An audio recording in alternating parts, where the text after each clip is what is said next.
think my first memory of baseball is being at my brother's games in Ku-ring-gai, spending a lot of time at the field, not even playing at that point, but really young, just watching and messing around.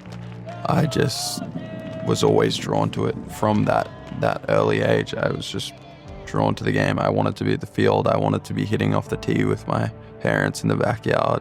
It's just something that naturally I always wanted to do.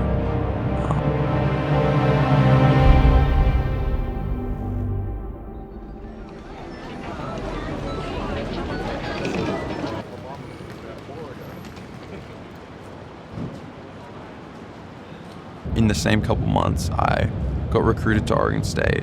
I also played in the Under-18 World Cup. I mean, for me, when you play against the best high school players in America and then the best high school players in Japan and those other countries, they're all the future, stars. They're the best players at that age. For me, seeing that I could compete with those people and, have some success, but also just see what they do better than me at that point was they're human. And I think that sparked something in me to be like, I can go have success anywhere.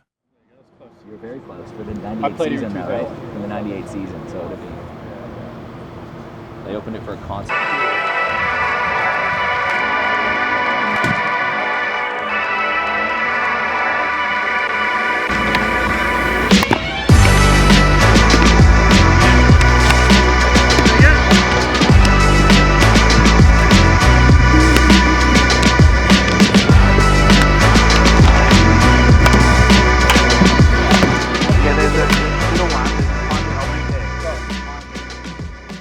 I was always one of, if not the most competitive person in any space I was in.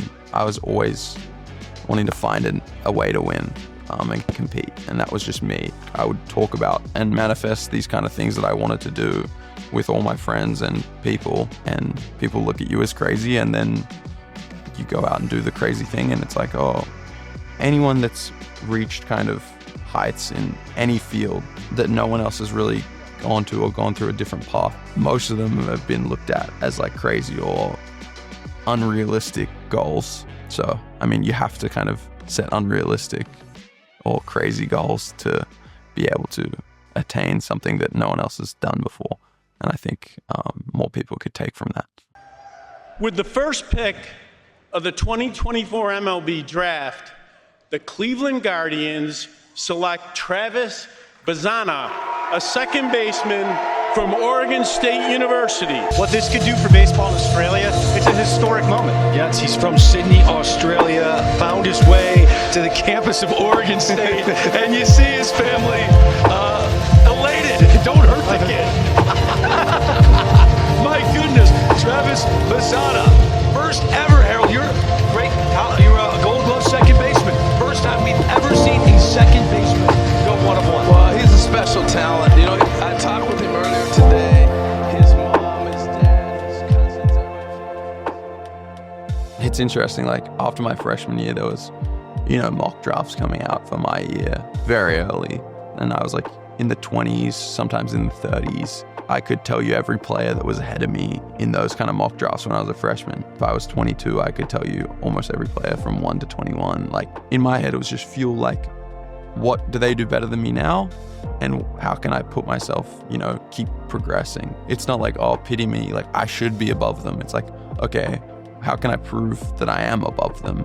Getting the call from the GM of the Guardians was the moment where it kind of hit me. I was, speechless, and just, it was exciting and a great day with people that have helped me a lot. It's been crazy, just, whether it's social media, interviews, there's a lot of noise, but I'm able to filter kind of what needs to come up in my life and actually pay attention to, and then also just leave the other stuff and kind of keep focus on what I want to focus on, but keeping the relationships that keep me in the right headspace close, that's the most important thing.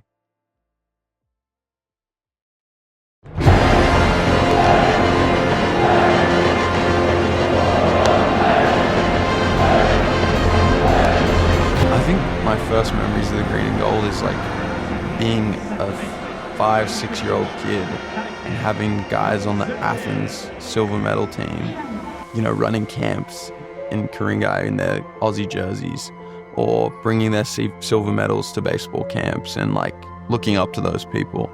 I think that set me on the path of how special the green and gold was, and something I wanted to do was win an Olympic medal or win a WBC, partly because I'd seen how special it was to them when I was really, really young. I mean, it's been on my radar for a couple years. On my radar was always the idea that once I was drafted as a junior, that year I'd get to play in a tournament with the men's team, and I was pretty sure it was going to be a Premier 12. I'm sitting watching the WBC damn, I wish I could, be out there right now. It's special. I mean, I looked up to those guys that came back in Aussie uniforms when I was 5. So for me to be in a position where I can, go back in my Aussie uniform or kind of repeat that cycle of giving dreams to, the next group of players, that's how special it is. And there's a lot of power in being able to play on this stage and show people what can be done. So it's everything.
Yeah, look, I'm really disappointed with today. I mean, I think the moment was just a little bit too big for the guys at the start. The first few innings weren't really sharp, and I think we just let ourselves down in a few areas. And when you give, a team like that the opportunities we give them, we walk some guys, and we just weren't sharp. So it's tough to chase Team Japan when you're down 5 runs after a few innings, and their pitching is so good. It was tough for us to come back, but we showed a bit of fight. We did some good things, and we'll take that into the next few days in Taiwan. But I think overall, a little bit disappointing.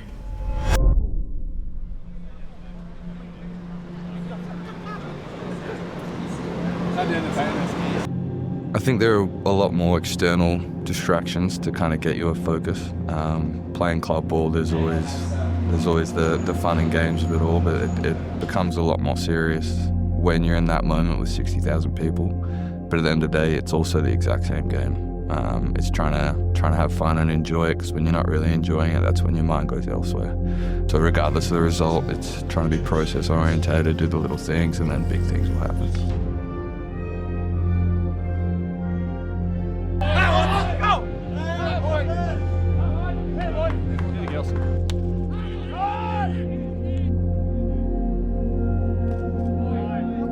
It falls back to more than just representing Australia within itself. It's representing your own family, representing the community you grew up with.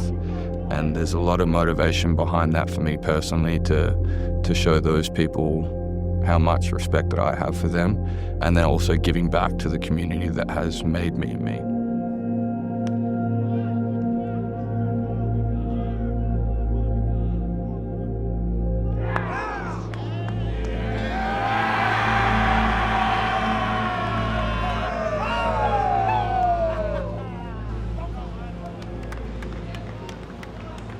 Make sure you show the camera, mate. Nah, bro. Sheesh.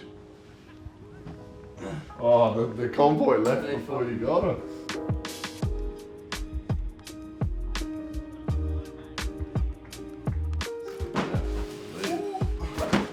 We'll open up for you, mate. Sheesh. Thank you, mate. No worries, mate. That's awesome. Oh. Whoa. That's it. No worries, bro. You get some good footage of this? Nasty. Honestly, like, thought of it. I like thought of it.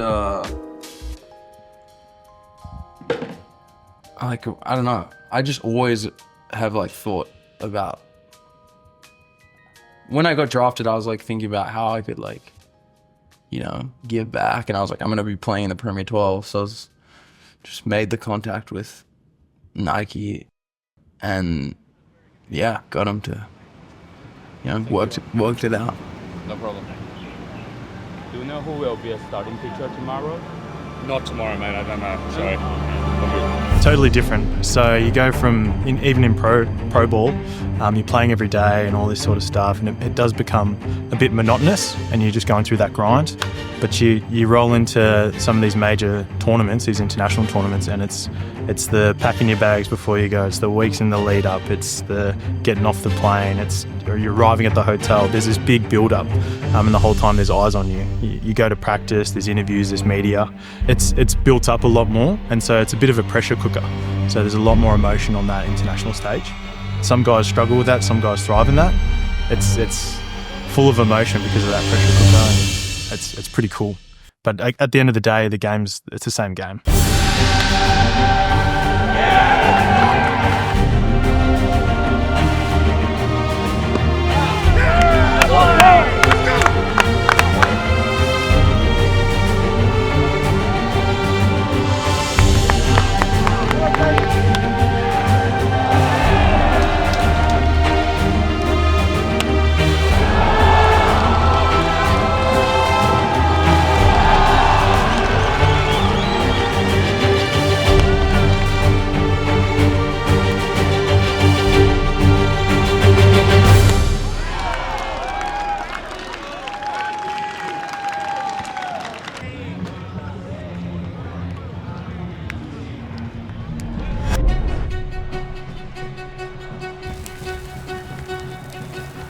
Like for people back home, it's probably like going to the MCG on grand final day.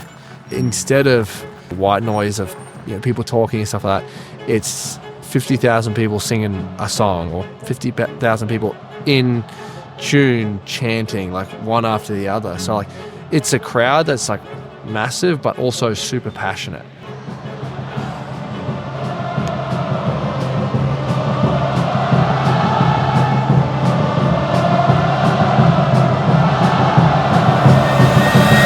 I think all we can do really is be in the best, shape mentally and physically as we can be. Sometimes, it's life and baseball don't go your way. But I think if we just go out and do our thing and play our way and everyone be on the same page, which we have been, I think we're going to have great success this tournament. And just keep showing that, especially not to baseball people who support us the whole time, but to the rest of Australia and the rest of the world, honestly, too.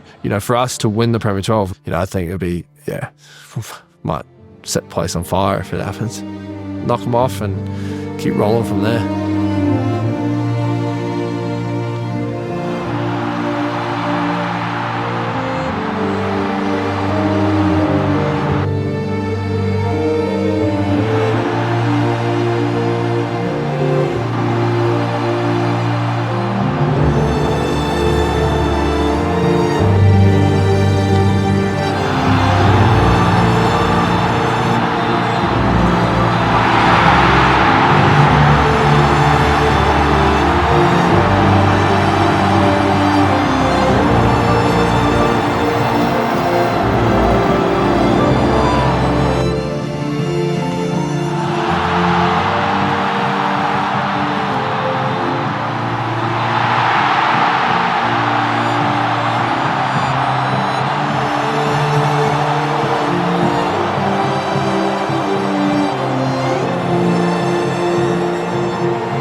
Team Australia with your cricket has your baggy greens and each numbered, but I didn't really see anything that Team Australia baseball had.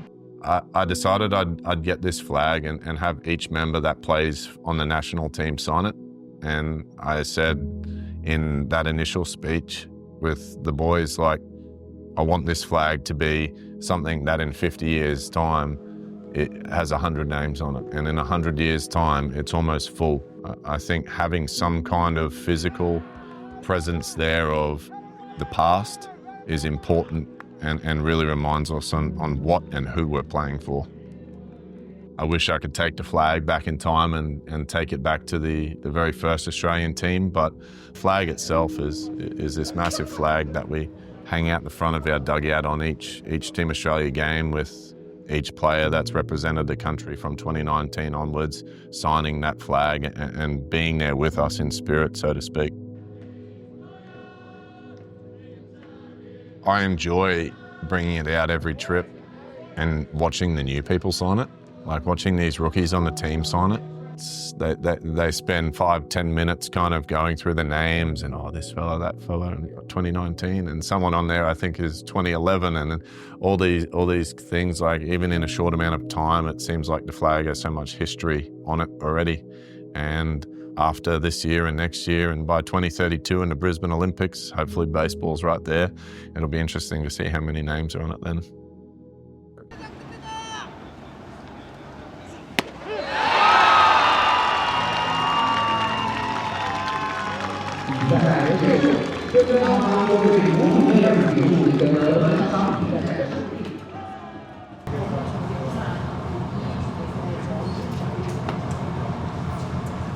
Overall, you know, there's a lot of disappointment. Obviously, we didn't necessarily get the results that we need, but you know, there's a solid foundation with some of our young players coming through, and there's a lot to build on. But yeah, there's a little bit of disappointment right now, but we're going to take a lot of positives out of things. 大致上来讲，他们说球队